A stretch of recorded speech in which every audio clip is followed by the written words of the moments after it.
الحمد لله نحمده ونصلي على رسوله الكريم أما بعد فأعوذ بالله من الشيطان الرجيم ببركة بسم الله الرحمن الرحيم لا أقسم بهذا البلد وأنت حل بهذا البلد صدق الله العظيم وبلغنا رسوله النبي الأمين المتين الكريم ونحن على ذلك لمن الشاهدين والشاكرين والحمد لله رب العالمين.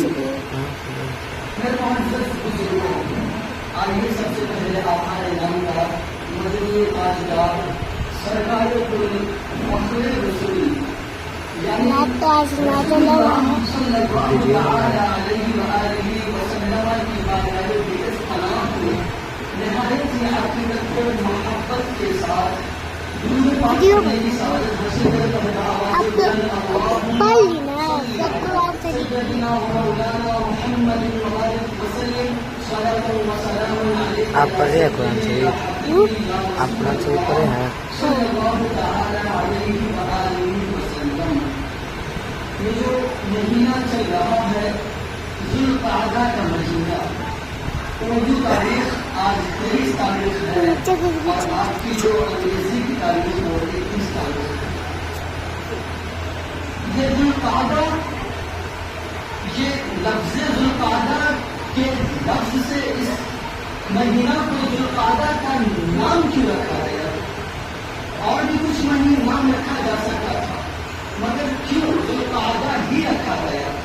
تو سب سے پہلے آپ یہ جانیں کہ یہ دو لفظوں کا مجموعہ ہے. ذو کے معنی ہوتے ہیں اردو میں والا، اور قعدہ کے معنی ہوتا ہے بیٹھنے والا، بیٹھنے کے معنی میں آتا ہے. تو اس مہینہ کا مطلب یہ ہو گیا بیٹھنے والا مہینہ. اور اللہ تبارک و تعالی نے پورے سال میں 12 مہینہ بنایا. ایک سال میں 12 ماہ آیا کرتے ہیں. ان 12 مہینوں میں سے اللہ تبارک و تعالی نے 4 مہینے حرمت والے بنائے. اب کہیں یہ حرمت کیا ہے؟ الحج اشہر معلومات اسی مہینے میں آتے ہیں. حرمت کی وجہ تسمیہ آپ جانیں. حرمت کی وجہ تسمیہ یہ ہے کہ زمانے جاہلیت کے لوگ یعنی اہل عرب، وہ لوگ نہ جیسے ہی یہ مہینہ آیا کرتا تھا ذوالقعدہ، ذوالحجہ اور ایک محرم اور آخر والا جو ایک ہے رجب، یعنی شعبان سے پہلے جو ایک مہینہ آتا ہے رجب. یہ 4 مہینے ایسے مہینے ہیں جو کہ حرمت والے ہیں. تو اس مہینہ میں اہل عرب یعنی زمانے جاہلیت کے لوگ اپنے تمام تر ہتھیار کو رکھ دیتے تھے، ہتھیار چھوڑ دیا کرتے تھے. اور اس مہینے میں جو اللہ تبارک و تعالی نے فرمایا یا الذین آمنوا کتب علیکم القصاص فی القتل، کہ اللہ تبارک و تعالی نے قرآن مجید میں فرمایا ہے قصہ کے بدلے میں، یعنی اگر آپ کا کسی نے قتل کر دیا تو آپ بدلہ لے سکتے ہیں. مگر اس مہینے میں وہ زمانے جاہلیت کے لوگ باپ اپنے بیٹے کے قاتل کو بھی چھوڑ دیا کرتا تھا. یہ وہ مہینہ ہے. اور اسی مہینہ سے لوگ حج کی تیاریاں بھی شروع کر دیتے ہیں. اور آپ جانتے ہیں کہ حجاج حضرات حج کے لیے روانہ ہو چکے ہیں اور آنے والا مہینہ میں وہ لوگ حج بھی کریں گے انشاءاللہ. تو اس مہینہ کو حرمت والا اس لیے بیان کیا گیا ہے کہ اہل عرب یعنی زمانہ جاہلیت کے لوگ نا اس مہینہ میں ہتھیار ڈال دیا کرتے ہیں. بہت سارے لوگ جب آپ تاریخ پڑھیں گے، تفسیر پڑھیں گے، کتابوں کا مطالعہ ریڈ کریں گے تو پتہ چلے گا کہ اس مہینہ کے بارے میں لوگوں نے یہ بھی کہا کہ یہ نحوست کا مہینہ ہے. اور دیکھیے گا کہ جیسے ہی عید آتی ہے اور عید کے مہینے یعنی شوال میں بڑی تیزی کے ساتھ لوگ شادیاں کرتے ہیں، بڑا لگن ہوا کرتا ہے. مگر اس مہینے میں یعنی ذوالقعدہ میں لوگ بہت سارے لوگ اسے نحوست بھی کہتے ہیں. مگر میں آپ کو بتا دوں کہ یہ نحوست کا نام نہیں ہے، بلکہ اللہ تبارک و تعالی نے اس کی بڑی فضیلت بیان فرمائی ہے. اور یہی مہینہ وہ ہے، سب سے پہلے تو میں اس کو کلیئر کر دوں کہ یہ نحوست کا مہینہ نہیں ہے، بلکہ اس مہینہ میں شادی بھی کرنی چاہیے. اور یہ بھی آپ جان لیں کہ اللہ تبارک و تعالیٰ کے نزدیک کوئی مہینہ نحوست والا نہیں ہے، بلکہ سب مرتبہ والا ہے. یہ الگ بات ہے کہ ہر مہینے کی الگ الگ فضیلت ہے، جیسے رمضان المبارک کی فضیلت سب سے زیادہ ہے. تو اس ماہ میں خود رسول اللہ صلی اللہ تعالی علیہ وآلہ وسلم نے حضرت زینب یعنی حضور پاک صلی اللہ علیہ وسلم کی ازواج مطہرات میں سے ایک یہ بیوی ہے، ان سے آپ صلی اللہ علیہ وسلم نے سن 5 ہجری میں آپ صلی اللہ علیہ وسلم نے نکاح فرمایا. اور ایک اور بیوی حضرت میمونہ رضی اللہ تعالی عنہا، آپ صلی اللہ علیہ وسلم نے حضرت زینب اور حضرت میمونہ رضی اللہ تعالی عنہما سے اسی ماہ میں یعنی ذوالقعدہ کے مہینہ میں آپ صلی اللہ علیہ وسلم نے نکاح فرمایا. تو ہمیں دلیل مل گئی کہ یہ کوئی نحوست کا مہینہ نہیں ہے. اور یاد رکھیے گا رسول اللہ صلی اللہ علیہ وسلم نے اپنی پوری زندگی میں 63 سالہ زندگی میں آپ صلی اللہ علیہ وسلم نے صرف ایک مرتبہ حج فرمایا اور 4 مرتبہ آپ نے عمرہ کیا. اور یہ بھی میں آپ کو بتا دوں کہ وہ 3 مرتبہ آپ صلی اللہ علیہ وسلم نے جو لگاتار عمرہ کیا تھا وہ اسی ذوالقعدہ کے ہی مہینہ میں. ہمیں پتہ یہ چلا کہ یہ جو مہینہ ہے یہ بہت ہی عظمت و رفعت والا مہینہ ہے. بہت سارے لوگوں نے کہا کہ یہ مہینہ یعنی ذوالقعدہ کا مہینہ، بڑے لوگ اپنا خیالی کو بلاؤ بتاتے ہیں، کہتے ہیں کہ یہ خالی والا مہینہ ہے. اب خالی کیا ہے؟ خالی کا مطلب یہ ہے کہ شوال میں تو عید گزر گئی اور یہ ذوالقعدہ اس میں کوئی عید وغیرہ نہیں ہے. اس مہینہ کے گزارنے کے بعد ذی الحجہ میں عید الاضحیٰ آیا کرتا ہے، تو اس کو خالی والا بھی مہینہ کہا ہے. تو خیر ان لوگوں کی یہ غلط فہمیاں تھی. آپ لوگوں کو بھی میں نے اس لیے بتا دیا ہے تاکہ آپ لوگ بھی سمجھ سکیں کہ کوئی بھی مہینہ ایسا مہینہ رب تبارک و تعالیٰ کے نزدیک اور ہم مسلمانوں کے نزدیک کوئی بھی نحوست والا مہینہ نہیں ہے. ہر مہینے میں آپ شادی کر سکتے ہیں. ہر مہینہ ایسا مہینہ ہے جو اللہ تبارک و تعالیٰ کے نزدیک قابل تحسین ہے، قابل قبول ہے، کوئی بھی مردود نہیں ہے. جماعت کو بڑا لے لیں، اس کی بنسبت آپ ان 4 مہینوں میں یعنی ذوالقعدہ میں، ذی الحجہ میں، محرم میں اور رجب میں عبادتوں اور ریاضتوں میں اپنے وقت کو صرف کرتے ہیں تو اللہ تبارک و تعالیٰ کے نزدیک آپ اور زیادہ ثواب کے مستحق ہوں گے. تو ہمیں چاہیے کہ اس مہینہ میں ہم خوب عبادتوں اور ریاضت کریں. اور ساتھ ہی میں حضرت موسیٰ علیہ السلام، آپ تو جانتے ہیں بنی اسرائیل کی لوگ، حضرت موسیٰ علیہ السلام کو نا اللہ تبارک و تعالیٰ نے اعتکاف کا حکم فرمایا تو حضرت موسیٰ علیہ السلام پورے طور پر چلے گئے. اور یہی وہ ماہ ہے یعنی ذوالقعدہ کا 1 مہینہ اور ذی الحجہ کی وہ 10ویں تاریخ یعنی اس مہینہ کے بعد 10 روز حضرت موسیٰ علیہ السلام پورے طور پر آپ نے اعتکاف فرمایا. اور اس کے بعد آپ علیہ السلام کو اللہ تبارک و تعالیٰ نے توحید عطا فرمائی. اب ہم آئیں گے جو کہ یہ دور حاضرہ یہ گرمی کا ماہ، اس سے پہلے گرمی کے ماہ سے پہلے آئیے اس جمعہ سے پہلے آپ نے یہ بڑی اچھی باتیں سماعت کی تھی. وہ واقعہ یہ ہے کہ حضرت ابراہیم علیہ السلام تو جب نمرود نے نار نمرود میں ڈال دیا تو اللہ تبارک و تعالیٰ نے فرمایا کہ یا نار کونی بردا و سلام علی ابراہیم، کہ اے آگ حضرت ابراہیم علیہ السلام و تسلیم کے لیے تو ٹھنڈی ہو جا اور ایسی ٹھنڈی ہو جو سلامتی والی ٹھنڈی ہو. آپ کے سامنے میں نے یہ بھی بیان کیا تھا کہ اگر ایسی آگ صرف ٹھنڈی آگ ہو جاتی تو ہو سکتا تھا کہ حضرت ابراہیم علیہ السلام و تسلیم کو تکلیف ہوتی. اور اللہ نے فرمایا کہ واتخذ اللہ ابراہیم خلیلا، اللہ نے اپنے ابراہیم علیہ السلام و تسلیم کو گہرا دوست بنایا ہے. اب یہ کیسے اپنے دوست کو تکلیف پہنچانا پسند کرے؟ نہیں. تو رب نے فرمایا وسلاما علی ابراہیم، نہ صرف آگ ٹھنڈی ہو بلکہ ابراہیم علیہ السلام و تسلیم کے لیے وہ سلامتی والی آگ ہو. تو جب نمرود ایک اونچی جگہ پر جا کر دیکھ رہا تھا سبھی کو یہی انتظار تھا کہ اب حضرت ابراہیم علیہ السلام کو اس آگ میں چل کر معاذ اللہ چل کر راکھ ہو جائیں گے، وہ اس دنیا میں نہیں رہ پائیں گے، کیونکہ وہ آگ کی جو تپش اور وہ حرارت اور شعلے کو آسمان کو چھو رہے تھے، وہ جو پرندے اس آگ سے اس نارے ناموس سے گزرتے تھے تو وہ چل کر راکھ ہو جایا کرتے تھے، تو بھلا حضرت ابراہیم علیہ السلام کیسے بچ سکتے؟ تو وہ ایک اونچی جگہ پر جا کر کھڑا ہو گیا نمرود، اور یہ کیا ہے کہ حضرت ابراہیم علیہ السلام کی کہانی تو ختم ہو گئی ہے، تو کیا دیکھتا ہے وہ کہ حضرت ابراہیم علیہ السلام کو تسلیم کے لیے جنہوں نے بہت ہی بڑا گھر بنایا تھا، اس گھر میں جو آگ شعلے کی طرح آگ شعلے ہو چکے تھے، وہ بھٹیاں سے بھی زیادہ اس سے تپش اور حرارت آیا کرتی تھی، جس سے علاقہ کے لوگ پریشان ہو گئے تھے۔ کیا دیکھتے ہیں کہ وہ آگ نہ بے گلزار ہو چکا ہے، اس آگ میں حضرت ابراہیم علیہ السلام کو تسلیم فرشتوں کے ساتھ آرام سے تشریف فرما ہے۔ یہ نمرود دیکھنا بہت پریشان ہو گیا کہ اتنا بڑا گھر اور اتنی خطرناک آگ جس سے گرد گرد کے لوگ پریشان ہو گئے تھے کہ ابراہیم کیسے بچ گئے؟ تو جب لوگوں نے سوال کیا نا کیا ہے ابراہیم علیہ السلام آپ بتائیں کہ آپ کیسے بچ گئے؟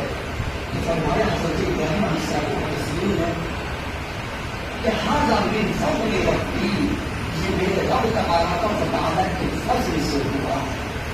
اسی جگہ پر نمرود کی بیٹی بھی کھڑی تھی اور سارے نظارے سارا واقعہ وہ لوگ دیکھ رہے تھے۔ لا الہ الا اللہ ابراہیم خلیل اللہ، انہوں نے اس طرح سے کلمہ پڑھتے ہوئے کہ کوئی معبود نہیں ہے سوائے اللہ تبارک و تعالیٰ کے، اور حضرت ابراہیم علیہ السلام کو تسلیم اللہ تبارک و تعالیٰ کے خلیل ہے، یہ کہہ کر وہ نارے نمرود میں اس کی بیٹی بھی ڈھونڈ پڑی، اسلام کی ایکسیپٹ کیا، اور اس کے بعد جب دیکھتا ہے نا وہ نمرود کی میری بیٹی گئی صحیح سالم محفوظ بھی آ گئی، میرے پاس بھی کھڑی ہے، تو انہوں نے سب سے پہلے اس نے یہ کوشش کی کہ اے بیٹی حضرت ابراہیم علیہ السلام کے دین کو تو چھوڑ دے، کہ وہ جس کے دل میں اللہ تبارک و تعالیٰ ایمان کی چاشنی پیدا فرما دے وہ کیسے چھوڑ سکتی تھی؟ یا ہم انسان ہم جب ایک کٹر مسلمان ہو جائے، ہم پکا مومن کامل ہو جائے تو پھر کیسے ہم اپنے اسلام کو چھوڑ سکتے؟ تو پاسبل ہی نہیں ہے۔ تو وہ کہتی ہے کہ بالکل بھی ایسا میں نہیں کر سکتی بابا۔ پھر کیا وہ نمرود کرتا ہے کیونکہ وہ باطل دن کا اپنے آپ کو وہ خدا کہلواتا تھا، وہ نا اپنی بیٹی کو ہاتھ پیر باندھ کر وہ کڑکتی دھوپ میں ڈال دیا کرتا تھا، بڑی تکلیفیں انہوں نے اس نے دی۔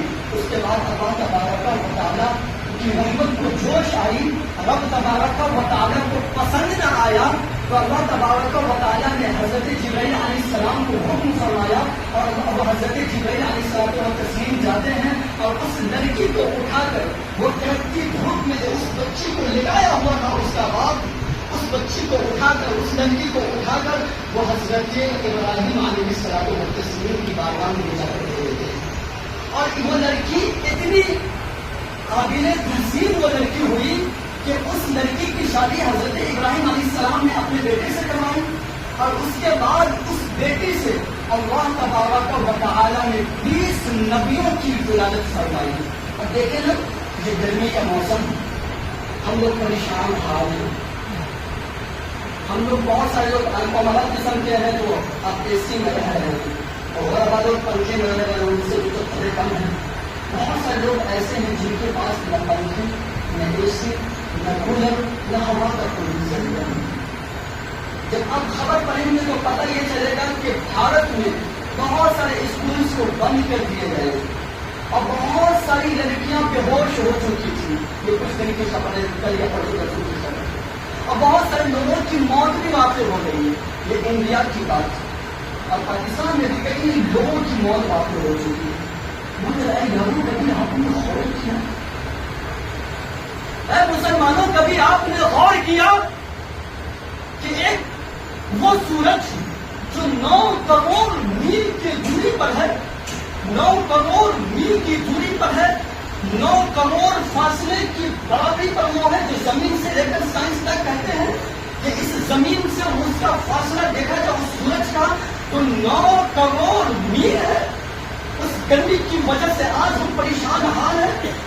ہم ایک دوسرے کے ساتھ رہنا پسند نہیں کرتے. ہم گرمی کی وجہ سے ببھلا جاتے ہیں. ہم گھر کو چھوڑ کر دوری اختیار کرتے ہیں.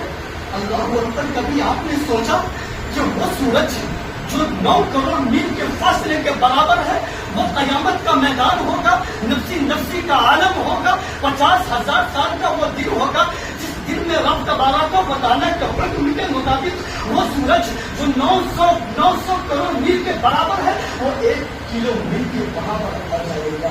اللہ اکبر کبیرہ. اس دن رب تبارک و تعالیٰ تمام تر لوگوں سے سوال کرے گا. جس آیت کو رب تبارک و تعالیٰ نے اپنے قرآن مجید میں اس طرح سے بیان فرمایا ہے کہ فَمَن يَعْمَلْ مِثْقَالَ ذَرَّةٍ خَيْرًا يَرَهُ وَمَن يَعْمَلْ مِثْقَالَ ذَرَّةٍ شَرًّا يَرَهُ. کہ رب تبارک و تعالیٰ 50,000 سال کا دن ہوگا اور سورج 1 کلو میل کے برابر ہوگا.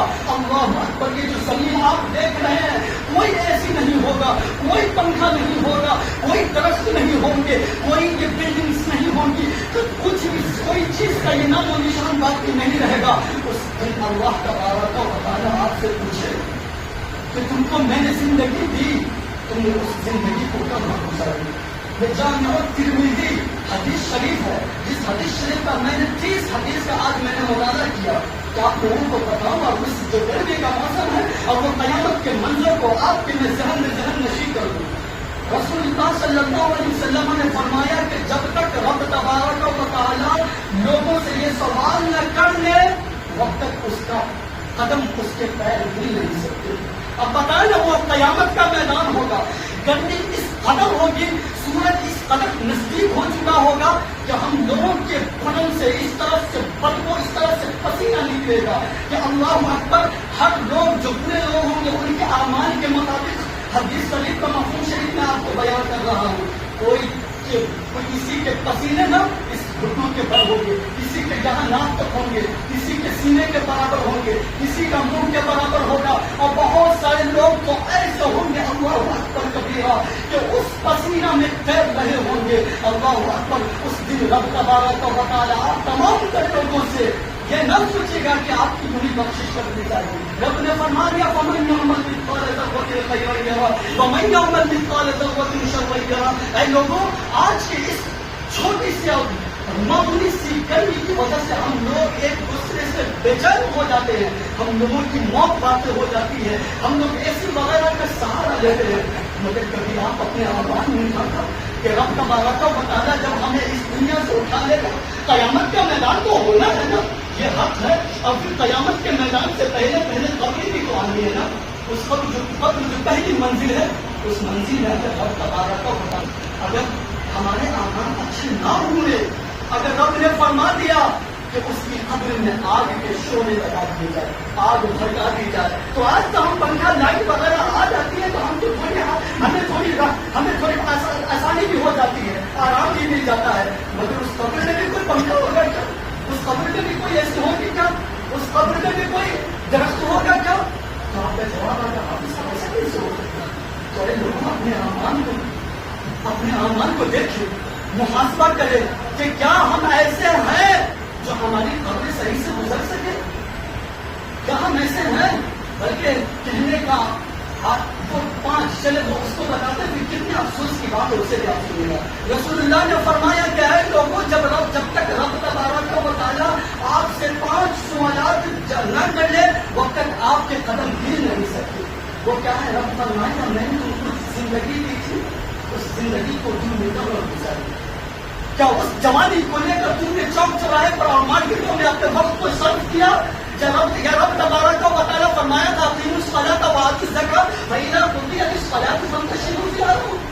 جب نماز کا وقت ہوتا تھا تو تم دوڑ کر مسجد کی طرف جاتے تھے، غسل وغیرہ کی تیاریاں کرتے تھے، یا مارکیٹ میں رہتے تھے، یا مؤذن صاحب مسجد سے حی علی الصلاۃ حی علی الفلاح کی صلاۃ گھر 24 گھنٹہ میں 5 وقت لگاتے تھے. تم کب جاتے تھے اور کب نہیں جاتے تھے؟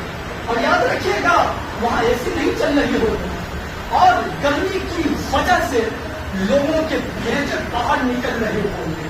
اللہ اکبر. اس میں سرا برابر ایسا میں تم کو جوانی دی کہاں گزاری؟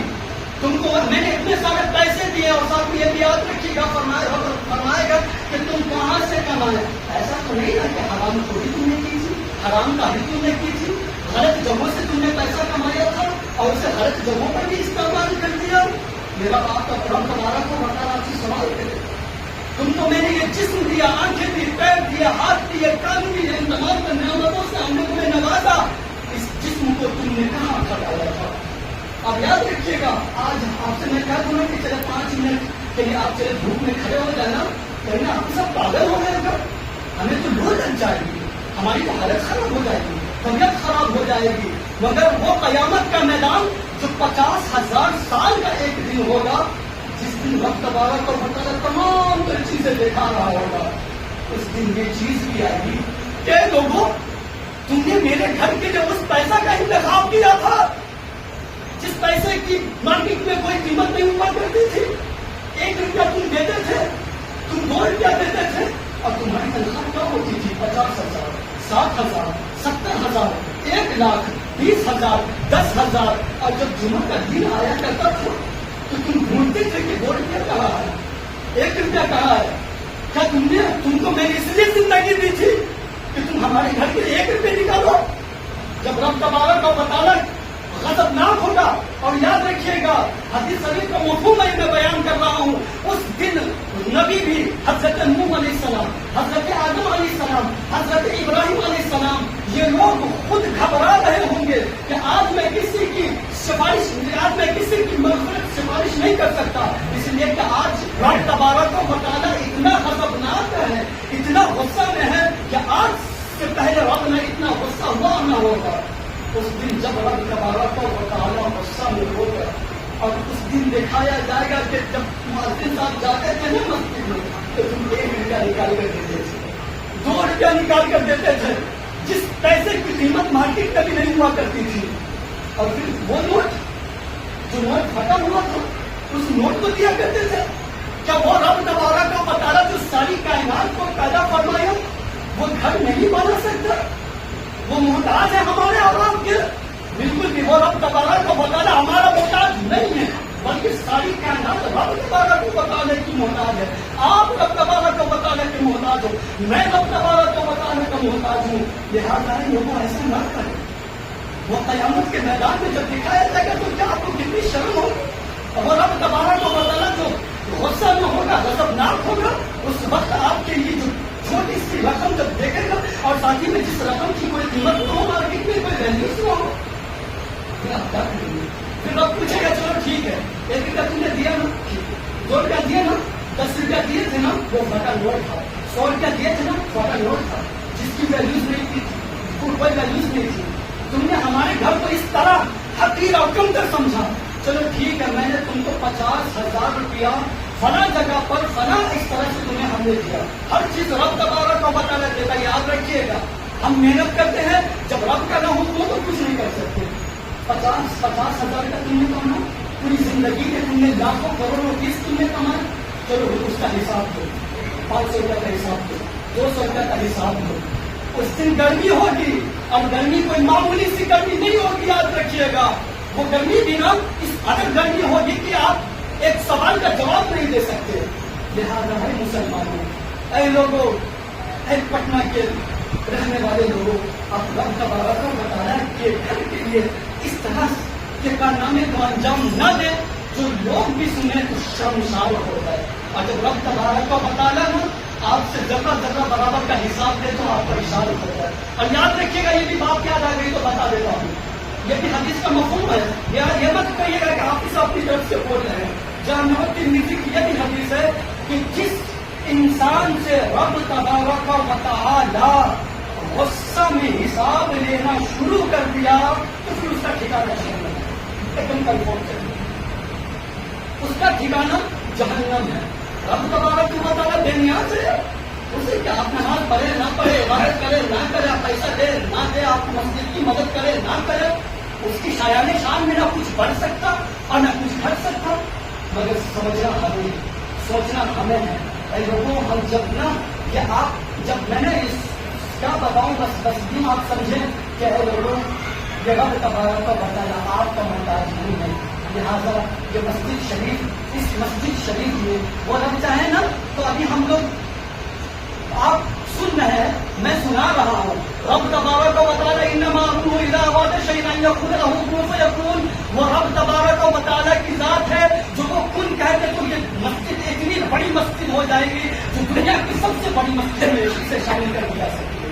وہ رب ہے یار جو ساری کائنات کو بنا سکتا ہے، وہ سات آسمان کو بنا سکتا ہے، ایک آسمان اور دوسرے آسمان کی جو مسافت وہ جو دوری ہے جو 500 سال کی مقدار کے برابر ہے، وہ مسجد نہیں بنا سکتا، وہ قادر نہیں ہے، وہ تو قادر مطلق ہے۔ مگر رب تبارک و تعالی چاہتا ہے کہ اے لوگوں تم بھلائی کرو، تم مسجد کے لیے مدد کرو تاکہ قیامت کے میدان میں تمہارے یہ اچھے اعمال پیش کیے جائیں تو آپ کو جنت مل سکے، آپ کی مغفرت و بخشش ہو سکے۔ لہٰذا میں بڑی امید کے ساتھ ان تمام لوگوں سے کہنا چاہتا ہوں مسجد والوں کو اور مسجد کے ذمہ داران کو دھوکہ نہیں دے رہا بلکہ وہ خود اپنے آپ کو دھوکہ دے رہا ہے۔ لہٰذا ہمیں چاہیے کہ ہم رب تبارک و تعالی کی اتنی بڑی نافرمانی نہ کرتے کہ ایک اللہ کے نام پر کوئی انسان آئے کہ مسجد کے لیے دے دے اور پھر آپ اس پیسہ کا انتخاب کریں جس پیسہ اور جس سکے کی کوئی قیمت نہ ہو۔ لہٰذا میں بڑی امید کے ساتھ آپ سے کہنا چاہتا ہوں کہ جو لوگ اس طرح کے کام کو انجام دیتے ہیں لہٰذا ایسا نہ کریں۔ آپ سے زبردستی معلومات بھی تو نہیں رہ جاتا کہ آپ دیکھ لیجیے، محسن صاحب تو آپ کی گرا بہان کو نہیں پکڑ لیتے، آپ کو کارر کو تو نہیں پکڑ لیتے کہ دیجیے دینا ہوگا، حاجی صاحب نے کہا ہے، مسجد کے ذمہ داران نے کہا ہے، ایسا تو کچھ نہیں ہے، ایسا نہیں ہے۔ لہٰذا آپ دیں تو ایسی رقم دیجیے جو مسجد کے لیے کام ہو سکے، ورنہ نہ دیں۔ اللہ تبارک و تعالی ہم تمام تر لوگوں کو اہدنا الصراط المستقیم پر چلنے کی توفیق عطا فرمائے، مسجد کے حقوق قبول کرنے کی توفیق عطا فرمائے۔ وما علینا الا البلاغ۔ السلام علیکم ورحمۃ اللہ وبرکاتہ۔